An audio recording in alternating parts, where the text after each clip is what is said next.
taký chlap sa ešte nenašiel a ani sa nenájde, lebo ja sa nikoho nebojím. Ja som ten typ človeka, ktorému budete dávať a on vám bude dávať ešte viac. Vôbec sa nevzdávam a môže to byť chlap a neviem čo, proste stále pôjdem do ňa.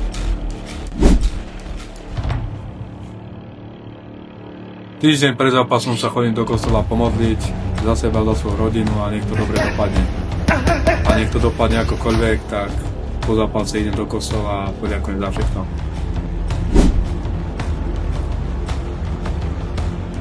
Tak najhoršie zranenie som mal tunak totok, keď mi rozjebal Mike oko a liečil som sa na to cca mesiac, ale inak všetko v pohode. Tak jasne je to iné, čiže v tom rozdiel, keď dostaneš s rukavicou, tak ťa to tak neboli, ale keď dostaneš s holou rukou, vlastne s klubami, tak je to o dosť silnejšie a môže ťa hneď aj vypnúť.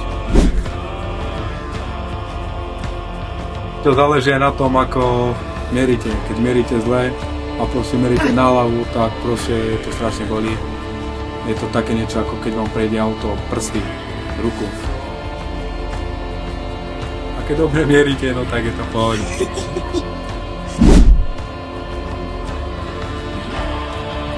Raz ma prekvapil Mike, keď mi jednu strelil na bradu a ma skoro vypol, ale vtedy som bol strašne prekvapený z toho. Ale sekundu a proste zase som bol nakopnutý a išiel som stále do neho.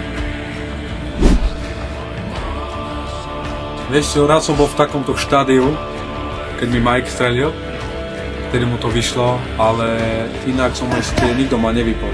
Vôbec ešte nepoznám ten pocit, keď ťa niekto vypne, alebo bol som skoro pri tom, ale ešte ma nevypol nikto. Takže nemôžem to opísať.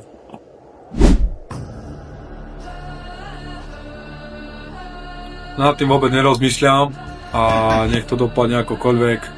Tak za každým si poviem, že bol lepší. Zatiaľ sa ešte nikto nenašiel.